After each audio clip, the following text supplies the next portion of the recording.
جب حضرت مہدی کی قیادت میں مسلمان صاحب ایمان اہل عرب یہودیوں اور عیسائیوں کی طاقت سے ٹکرائیں گے تو ان کی مدد کے لیے دو جانب سے اللہ تعالیٰ کچھ بھیجیں گے مدد. ایک تو آخری مرحلے میں مدد آئے گی حضرت مسیح عیسیٰ ابن مریم کا نزول، جو یہودیوں کی طرف رسول بنا کر بھیجے گئے تھے. انہیں یہودیوں نے اپنے خیال میں سولی پر چڑھا دیا، لیکن اللہ نے فرمایا وما صلبوہ وما قتلوہ ولکن شبہ لہم بل رفعہ اللہ الیہ. اللہ تو اپنی طرف اٹھا کر لے گیا. اور احادیث صحیحہ جو کہ ہمارے ہاں متواترہ کے درجے میں، وہ احادیث جو صحیح ہیں کی ہیں، ان سے ثابت ہے کہ حضرت عیسیٰ ابن مریم دوبارہ زمین پر آئیں گے. اور یہودیوں کا سب سے بڑا سرغنہ جو خود مسیح ہونے ہی کا دعویٰ کر رہا ہوگا، مسیح الدجال، اسے حضرت مسیح قتل کرے. لیکن ایک دوسری حدیث سے معلوم ہوتا ہے کہ مشرق سے فوجیں آئیں گی حضرت مہدی کی مدد کے لیے. یخرجون ناس من المشرق یؤدون للمہدی یعنی سلطانہ.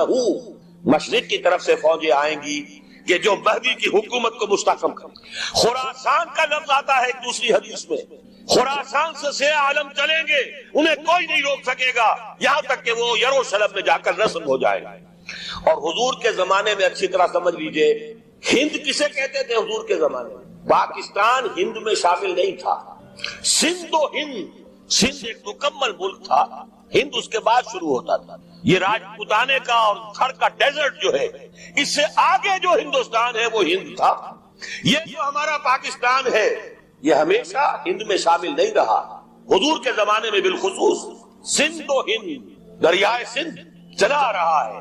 یہ ساری ٹریبیوٹریز جو پنجاب کے اندر اس کی ہیں، یہ سب ایک علیحدہ ملک ہے جو اس زمانے میں سندھ کہلاتا تھا. اور نمبر 2 یاد کیجئے، اس زمانے میں خراسان ایک علاقہ تھا جس میں موجودہ افغانستان کا 2/3، تھوڑا سا حصہ ایران کا، اور جہاں تک میں تحقیق کر سکا ہوں آج تک پاکستان کا بھی علاقہ، خاص طور پر مالاکنڈ ڈویژن جو خراسان میں شامل ہے. خراسان سے سیاہ عالم چلیں گے جو جا کر یروشلم میں نصب ہوں گے.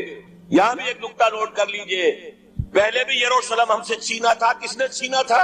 عیسائیوں نے، کروسیڈرز. واپس کون لیا؟ کس نے لیا؟ عربوں میں دم نہیں تھا، عرب عیاشیوں کی وجہ سے کھوکھلے ہو چکے. واپس لینے والا صلاح الدین ایوبی، کرد خون.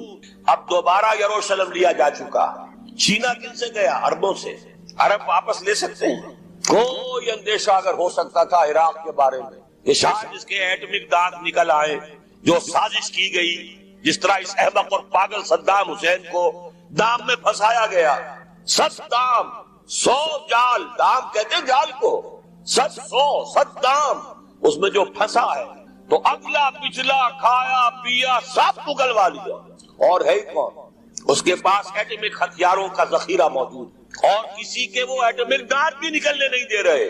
پاکستان کے اوپر کتنا دباؤ، اور ہمیں نہیں پتا کتنا کچھ دباؤ قبول کیا جا چکا.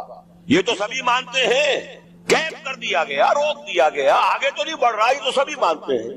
رول بیک بھی ہو گیا یا نہیں کچھ پتہ نہیں، لیکن کسی صورت یہ نہیں تسلیم کریں گے، قبول کریں گے کہ کسی مسلمان ملک کے پاس ایٹم بم آ جائے. یہودیوں کے پاس ذخیرہ موجود، سب جانتے ہیں. بہرحال یہ جان لیجئے، اس علاقے سے امید ہوتی ہے.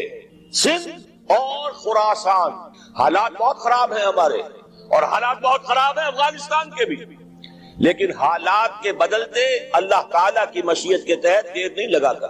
سیرت نبوی میں مجھے نظر آتا ہے سن 10 میں، 10 نبوی، ہجرت سے 3 سال پہلے، 2.5 سال پہلے، کہیں سے کوئی امید کی کرن نظر نہیں آتی تھی کہ عرب میں اسلامی حکومت قائم ہو جائے. 10 برس ہو چکے محمد الرسول اللہ کو دعوت دیتے ہوئے، اور ابھی تک بمشکل 125 آدمی ہے، اپنے بل پر، اپنے طاقت پر مکے میں رہ بھی نہیں سکتے. کیسے ہو جائے گا؟ کہاں سے ہو جائے گا؟ میں آج پوچھتا ہوں، کوئی سر بتائے. کہیں سے کوئی امید کی کرن اس وقت نظر آتی ہے؟ اس ماحول میں لے جائیے. اگلے 3 سال میں کیا ہو گیا؟ پہلے سال 6، اگلے سال 12، اس سے اگلے سال 72، اور بیعت عقبہ ثانیہ، ہجرت، اور وہاں سے اب حضور کی طرف سے انیشیٹ شروع ہو گیا، انیشیٹو. تو ہم نہیں کہہ سکتے اللہ تعالیٰ کی قدرت، اللہ کی مشیت. یہ یقین ہے کہ دنیا کے خاتمے سے پہلے نظام خلافت قائم ہوگا، اور تمام دنیا میں ہوگا. ظاہر ہے کہیں پہلے کسی ایک جگہ سے ہوگا، جیسے حضور کے زمانے میں ہوا. دنیا میں ہو سکتا تو حضور کے دست مبارک سے ہوتا. اگر حضور کے دست مبارک سے بھی ایک ملک میں ہوا, جزیرہ نما عرب میں ہوا, پھر حضور کے امتی ہے نا, ابو بکر ہے, عمر ہے, عثمان ہے, صحابہ کرام کی فوجیں نکلی ہیں, امتی ہے, امتیوں کے ہاتھوں اس کی توسیع ہوئی. اب بھی یہی ہوگا, کسی ایک علاقے میں ہوگا. میرا گمان ہے, میں یہ یقین سے نہیں کہہ سکتا, گمان بھی میرا ان احادیث کی روشنی میں ہے جو میں نے آپ کو بتا دی اور موجود ہے اس کتاب کے اندر. علامہ اقبال نے بھی انہی کے حوالے سے کئی کہا ہے, میرے عرب کو آئی ٹھنڈی ہوا جہاں سے, میرا وطن وہی ہے, میرا وطن وہی. اس علاقے سے کچھ ہونے والا ہے اور ہوگا انشاءاللہ. میری زندگی میں نہ ہو, آپ کی زندگی میں نہ ہو, کوئی پرواہ نہیں. حضرت حمزہ تو شہید ہو گئے غزوہ احد میں. 5 سال کے بعد حضور مکے میں داخل ہوئے ہیں فاتح کی حیثیت سے. حضرت حمزہ کی نگاہوں نے, ان آنکھوں نے تو نہیں دیکھا, عالم ارواح میں اللہ نے کیا مشاہدہ کرایا ہوگا انہیں, وہ تو ہمیں معلوم نہیں. 12 صحابہ شہید کر دیے گئے مکے ہی میں. بہت بڑی کامیابی. اپنی جان لگا دیں, اپنے آپ کو کھپا دیں, اپنے آپ کو مٹا دیں. جس طرح روڑی کوٹ کر بنیادوں میں بھر دی جاتی ہے, ہماری ہڈیوں کا چورا بنا کر اور ہمارے خون کے اندر اسے گوندھ کر اگر وہاں ڈال دیا جائے, اس سے بڑی سعادت کوئی نہیں. اس پر تعمیر ہو خلافت علی منہاج النبوہ, ہم اس کی بنیاد کے اندر دفن ہو جائیں, یہی بہت بڑی سعادت ہے. لیکن یہ ہوگا, میں نے عرض کیا تھا کہ یقین ہے مجھے کہ ہوگا, اور ہر صاحب ایمان کو یقین ہونا چاہیے کہ ہوگا. باقی یہ کہ یہ آثار ہیں اور احادیث بھی ہیں, اور 400 برس کی تاریخ بھی بتاتی ہے کہ یہیں سے ہوگا. 1000 برس تک سارے مجددین امت عالم عرب میں پیدا ہوئے. 11ویں صدی کا مجدد اعظم شیخ احمد سرہندی کہاں دفن ہے؟ سرہند, ہندوستان. 12ویں صدی کا مجدد اعظم شاہ ولی اللہ دہلوی کہاں دفن ہے؟ دہلی میں. 13ویں صدی کا مجدد اعظم سید احمد بریلوی, ان کی تو قبر بھی معلوم نہیں, لیکن ان کا خون جذب ہوا دریائے کنہار میں, اور ان کے سینکڑوں ساتھیوں کی لاشیں اس بالا کوٹ کے مقام. 14ویں صدی کے مجدد اعظم شیخ الہند, لیکن ان کے ساتھ ساتھ اتنے اعظم رجال, علامہ اقبال جیسا مفکر, مولانا مودودی جیسا مصنف, مولانا الیاس جیسا مبلغ. کہیں اور ہمیں دکھا دیجئے آپ. میں کل کہیں عرض کر رہا تھا, دیکھیے پہلے جو ہے 1000 برس تک ہر خیر ہندوستان میں باہر سے آ رہا تھا. معین الدین اجمیری باہر سے آ رہے ہیں, شیخ علی حجویری باہر سے آ رہے ہیں, سندھ میں جتنے اولیاء دفن ہیں سب کے سب باہر سے, ایران سے چلے آ رہے ہیں. لیکن جیسے ہی 11ویں صدی شروع ہوئی, ریورس ہو گیا آرڈر. اب سلسلہ مجددیہ نقش بندیہ اب ہندوستان سے نکل کر پھیل رہا ہے. پورا افغانستان, پورا ترکستان, تمام یہ ترک ریاستیں جو آزاد ہوئی ہیں ابھی یو ایس ایس آر کے خاتمے کے بعد, یہاں تک کہ سائپرس, جزیرہ قبرص, پورا ترکی جو اب بھی ہے موجودہ ترکی, سلسلہ مجددیہ نقش بندیہ کہاں سے چلا؟ ہندوستان. پھیل گیا پورے عالم اسلام. مفکر, علماء دین کا اور تمام علوم دینی کا مجدد شاہ ولی اللہ دہلوی, خالص ترین جہاد فی سبیل اللہ دور صحابہ کے بعد جماعت مجاہدین جام شہادت نوش کیا, سینکڑوں ہمارے مجاہدین. پھر 14ویں صدی میں اقبال جیسا مفکر, مودودی جیسا, دوبارہ دوہرا رہا ہوں, مصنف, مولانا الیاس جیسا مبلغ, مجھے تو کہیں نظر نہیں آتا. تمام مسلمان ممالک آزاد ہوئے, کہیں اسلام کا نام نہیں لگا. نہ سہکارنوں نے نعرہ لگایا, نہ کہیں کسی اور نے نعرہ لگایا. عربوں نے بھی عرب نیشنلزم کا نعرہ لگایا, اسلام کا نعرہ نہیں. تحریک پاکستان میں نعرہ لگا, پاکستان کا مطلب کیا؟ لا الہ الا اللہ. صبح عرض کر چکا ہوں, تحریک خلافت پوری دنیا میں کہیں نہیں, صرف بر عظیم پاک و ہند میں. اور کیسی تحریک خلافت کہ ہندو شریک ہوئے, گاندھی شامل ہوا, پورے ہندوستان کو جس نے گنجا دیا. یہ دوسری بات ہے کہ جب خود مصطفیٰ کمال نے ختم کر دیا تو اب کیا کرتے؟ مدعی سست گواہ سست. نوٹ کرنے کی بات. اسلام کے بارے میں حضور نے فرمایا تھا, بدا الاسلام غریبا وسیعود کما بدا فطوبی للغرباء. اسلام کا آغاز تو ہوا تھا اس حالت میں کہ وہ بہت ہی اجنبی تھا, کوئی اس کا جاننے پہچاننے والا تھا ہی نہیں. دوبارہ اگرچہ اس کے بعد حکومت تو آ گئی, ایک دور آ گیا, اسلام کا غلبہ ہو گیا, لیکن عنقریب اسلام دوبارہ غریب ہو جائے گا, دوبارہ اجنبی ہو جائے گا. عنقریب سیعود, سین کے ساتھ جب عربی زبان میں فعل مستقبل بنتا ہے, سوفا وہ ذرا دور کی بات ہے, لیکن وسیعود عنقریب وہ دوبارہ غریب ہو جائے. فطوبی للغرباء, تو مبارکباد اور تہنیت ہے ان لوگوں کے لیے جو اسلام کی غربت کے دور میں خود بھی غریب ہو جائیں، خود بھی اجنبی ہو جائیں، لوگ انہیں دقیانوسی کہیں۔ یہ ابھی تک چمٹے ہوئے ہیں سنت رسول کے ساتھ، یہ ابھی تک انہی چیزوں کے لیے دقیانوسی لوگ ہیں۔ یہ سارے فقرے ان پر شست کیے جائیں، وہ برداشت کریں، لیکن یہ کہ اسلام کا دامن حاصل ہو۔ لیکن اسلام کا عروج خلافت راشدہ اور وہیں سے زوال شروع ہو گیا۔ 1400 برس مسلسل زوال کے اسلام کو دوبارہ عروج حاصل نہیں۔ حال ہی کے وہ 2 اشعار 100% اپلیکیبل ہے۔ پستی کا کوئی حد سے گزر نہ دیکھے، اسلام کا گر کر نہ ابھر نہ دیکھے، مانے نہ کبھی کہ مد ہے ہر جزر کے بعد، دریا کا ہمارے جو اتر نہ دے۔ اسلام کا تو عروج پھر نہیں آیا، پھر وہ خلافت راشدہ تو آج تک قائم نہیں ہوئی، پھر ایک مکمل دین نظام کی حیثیت سے تو دنیا میں کہیں نہیں ہے۔ ہاں مسلمانوں کی بڑی بڑی شتوت شوکت، ان کا دبدبا، ان کا رعب، ان کی حکومت نہیں ہے۔ اس میں یہ ہے کہ 2 عروج آ چکے ہیں، 2 زوال آ چکے۔ مسلمانوں کا پہلا عروج تھا اسلام اور مسلمانوں کا ساتھ ساتھ، حضور کا دور خلافت راشدہ، یہاں اسلام اور مسلمان ساتھ ساتھ جا رہے ہیں۔ اس کے بعد اسلام کا تو زوال شروع ہو گیا، مسلمانوں کا عروج جاری رہا۔ دور بنو امیہ اور اس کی فتوحات، دور بنو عباس اور اس کی فتوحات، روئے ارضی کی عظیم ترین سلطنت بنو عباس کی، تہذیب، تمدن، علوم، فنون، علم، روشنی۔ پھر ادھر سے بنو امیہ کا ختم ہوا، چراغ گل ہوا، تو ادھر چراغ جو ہے امیہ کا روشن ہو گیا، اسپین کے اندر، ہسپانیہ میں۔ یہ سارا دور عربوں کا عروج جاری ہے، مسلمانوں کا عروج جاری ہے، اگرچہ اسلام کا زوال خلافت راشدہ کے ساتھ ہی شروع ہو۔ پھر ایک وقت آیا کہ مسلمانوں کا بھی زوال آیا۔ پہلے کروسیڈرز نے آ کر پٹائی کی اور بہت پٹائی کی۔ 1099 میں یروشلم جو فتح کیا انہوں نے، تو جس قدر کچھ تو خون کیا ہے، جتنا قتل عام کیا ہے، خود جو یورپین مورخین ہیں وہ بھی شرماتے ہیں اس کا ذکر۔ سارا میڈیٹرینین کا علاقہ انہوں نے فتح کر لیا تھا اور تہس نہس کر دیا۔ خیر اس کو تو 88 برس کے بعد صلاح الدین ایوبی رحمۃ اللہ علیہ نے واپس لے لیا، لیکن پھر اگلی صدی میں جو طوفان آیا ہے تاتاریوں کا، کروڑوں مسلمان قتل ہوئے، کروڑوں۔ 1258 میں سقوط بغداد اور خلافت بنو عباس کا ٹمٹماتا ہوا چراغ روشن۔ مستعصم باللہ کو گھسیٹ کر محل سے نکالا، جانور کی ایک کھال کے اندر لپیٹا، اور تاتاریوں نے اپنے گھوڑوں کی سمت علیہ کچل دی۔ اور شیخ سعدی نے کہا آسمان را حق بود در خون بارد بر زمین بر زوال ملک مستعصم امیر الموت۔ یہ عربوں کا زوال، اور نوٹ کر دیجئے پلیز، اس وقت سے عرب امت مسلمہ کی قیادت سے معزول کر دیے، آج تک معزول ہے۔ دوبارہ عروج مسلمانوں کو ہوا، لیکن وہ ایک معجزہ۔ جن تاتاریوں نے کروڑوں کو مارا تھا مسلمانوں کو، وہی ایمان لیا۔ انہوں نے مسلمانوں کو کانکر کیا تھا، اسلام نے انہیں کانکر کر لیا۔ ہے آیا فتنہ تاتار کے افسانے سے، پاسباں مل گئے کعبے کو صنم خانے سے۔ اب یہ تاتاری ہورس تھے، ٹرکس، انہیں قیادت ملی عالم اسلام کی۔ ترکان تیموری ہندوستان میں، ترکان صفوی ایران میں، ترکان سلجوقی مڈل ایسٹ میں، ترکان عثمانی کا تو کہنا ہی کیا ہے۔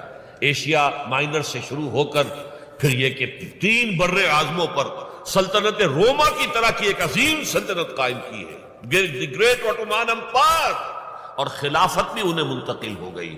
یہ جو دوسرا عروج تھا یہ ترکوں کی زیر قیادت تھا، عربوں کے نہیں۔ لیکن پھر اس کا بھی زوال آ گیا۔ اس کا زوال آیا یورپین کولونیلزم کے ہاتھوں۔ آغاز ہوا 1492 میں، سقوط گرناطہ، فال آف گرناڈا۔ اس کے بعد 1498 میں round the cape of good hope, راستہ تلاش کر لیا واسکو ڈی گاما نے، اور یہ سیلاب جو ہے کولونیل سیلاب آ گیا، ہندوستان، جزائر شرق الہند، یہ سارا آج کا انڈونیشیا، ملائیشیا، ہندوستان، یہ سب کے سب جو ہے فتح ہوتے چلے گئے، جس کا کلائمیکس تھا اس صدی کے، پچھلی صدی کے آغاز میں۔ اب 21ویں صدی ہے، 20ویں صدی کے آغاز میں پہلی جنگ عظیم کے بعد تمام عالم اسلام یورپی حکومتوں کے زیر نگین۔ تو یہ نوٹ کر لیجئے کہ ان 1400 سالوں میں امت مسلمہ کا ایک عروج، پھر ایک زوال، پھر ایک عروج، پھر ایک زوال۔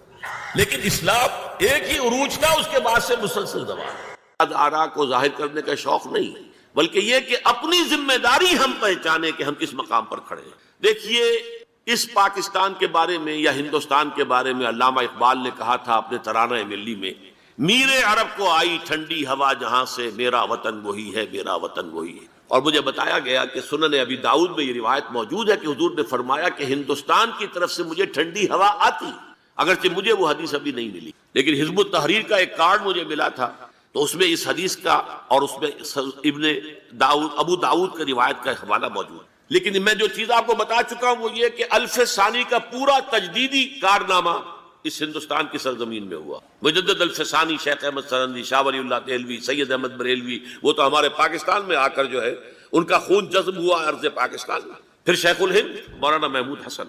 تحریک خلافت چلی تو صرف ہندوستان میں چلی اور کہیں نہیں چلی۔ آزادی کی تحریک چلی پوری دنیا میں، وہ نیشنلزم کی بنیاد پر چلی، ملے نیشنلزم، عرب نیشنلزم، ترک نیشنلزم۔ ہمارے ہاں چلی تو اسلام کے نام پر پاکستان کا مطلب کیا؟ لا الہ الا اللہ۔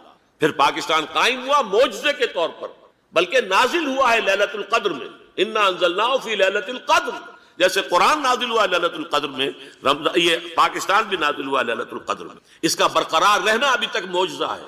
ہندو یہ سمجھتا تھا، کانگریس سمجھتی تھی کہ جھٹپٹ ختم ہو جائے گا۔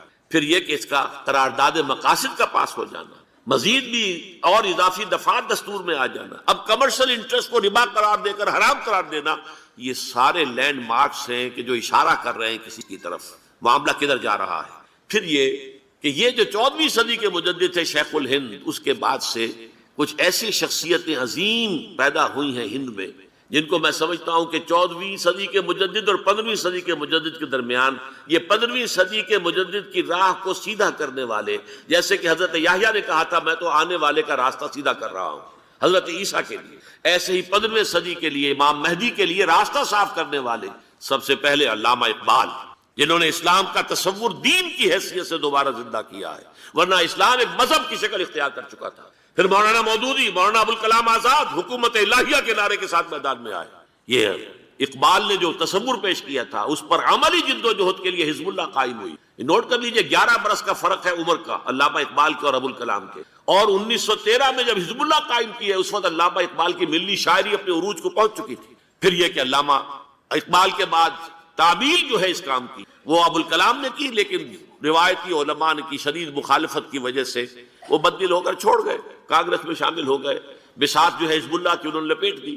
پھر مولانا مودودی آئے، انہوں نے وہ ڈور جو ہے اس کا سرا تھاما، جماعت اسلامی قائم کی حکومت الہیہ ہی کے قیام کے لیے، اگرچہ میرے نزدیک یہ کہ وہ انتخابی اور ایک قومی سیاست کی ایک جماعت بن کر پاکستان میں جو ہے دلدل میں پھنس گئی ہے۔ اب ہم اس کی کوشش کر رہے ہیں، تنظیم اسلامی اور یہ تحریک خلافت جس کے تحت یہ جلسہ ہو رہا ہے، یہ ساری چیزیں وہ ہیں کہ آپ کو سوائے پاکستان کے اور کہیں نہیں ملیں گی۔ پوری معلوم ہوتا ہے کہ پاکستان کو بہت بڑا رول پلے کرنا ہے اس میں، اور اس کے ساتھ اب جمع کر لیجئے افغانستان کی عمارت افغانستان، اسلامی عمارت افغانستان قائم ہو چکی ہے۔ یہ پچھلے 20 سالوں میں جو کچھ وہاں ہوتا رہا ہے اس سے پہلے تصور نہیں ہو سکتا تھا۔ علامہ اقبال کے فرزند بھی دیکھ کر آئے ہیں، تو اگرچہ وہ خود میں سمجھتا ہوں کہ خاصے انہیں آپ لبرل کہیں، آزاد خیال کہیں، لیکن اس درجے متاثر ہو کر آئے تھے کہ انہوں نے یہ کہا افغانستان میں جو میں نے حالات دیکھے ہیں کہ اگر 2-4 اور مسلمان ملکوں کے اندر یہ نظام قائم ہو جائے تو پوری دنیا مسلمان ہو جائے گا۔ یہ سب کچھ کیسے ہو رہا ہے؟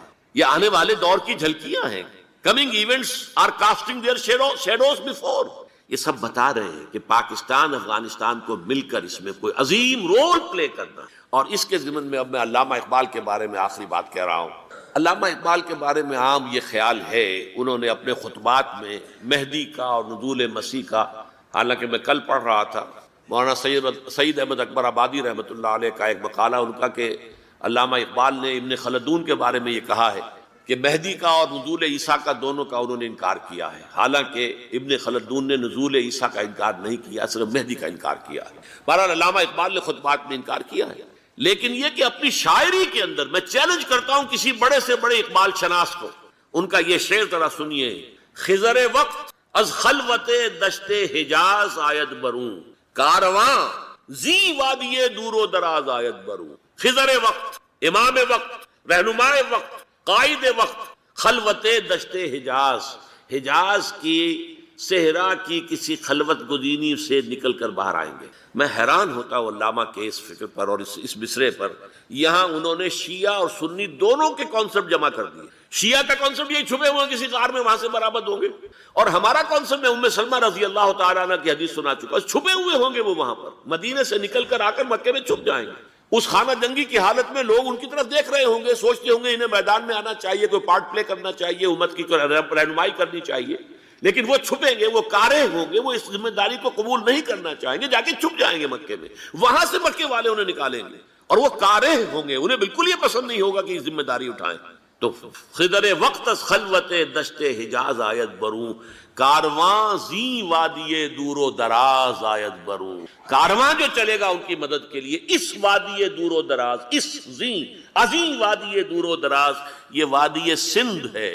وادی سندھ جو ہے ہم سمجھتے ہیں کہ صرف یہ پاکستان اور پنجاب جو ہے یہ اس میں شامل ہے، سندھ اور پنجاب نہیں، افغانستان کا پورا مشرقی علاقہ اس میں شامل ہے۔ جیسے دریائے جہلم سندھ میں جا رہا ہے، جیسے دریائے گلگت سندھ میں آ کر ملتا ہے، جیسے دریائے چناب اور راوی اور جہلم اور یہ سب جا رہے ہیں اور آ رہے ہیں، اسی طرح دریائے کابل کہاں سے آ رہا ہے، دریائے گومل کہاں سے آ رہا ہے، ٹوچی کہاں سے آ رہا ہے، یہ سارا جو ہے ڈرین جو ہو رہا ہے ایسٹرن جو ہے پارٹ آف افغانستان، یہ سب وادی ہے۔ اس وادی کے یہ دو حصے ہیں، ایک حصہ جو ہے یہ ادھر پاکستان میں ہے اور اسی وادی کا دوسرا حصہ جو ہے وہ افغانستان میں۔ کارواں زی وادی دور و دراز آیت بروں، کارواں چلے گا یہاں سے، یخرج ناس من المشرق یؤتون للمہدی یعنی سلطان ہی، مشرق سے فوجیں چلیں گی کہ جو مہدی کی حکومت قائم کریں گی، اور یخرج من خراسان رایات و سود، اور خراسان سے سیاہ پرچم چلیں گے کہ جن کا رخ کوئی موڑ نہیں سکے گا، حتیٰ تنصب بیلیا، یہاں تک کہ وہ جا کر یروشلم کے اندر نصب ہو جائیں گے۔ حضرات، میں ایک میری گفتگو کا حصہ باقی تھا لیکن میں اسے چھوڑ رہا ہوں، اس لیے کہ گلوبلائزیشن جو اس کی ہوگی، جو خلافت علی منہاج النبوہ کی تجدید کامل حضرت مہدی کے ہاتھوں عرب میں ہوگی، اس سے پہلے اس کے لیے محنت، کوشش، جد و جہد پاکستان اور افغانستان میں ہو چکی ہوگی جو اسے سپورٹ کرے گی اور وہاں جا کر حکومت قائم کرے گی۔ اس کے بعد گلوبلائزیشن کا جو مرحلہ اس کا ہے وہ حضرت مہدی کے ہاتھوں نہیں ہے، وہ حضرت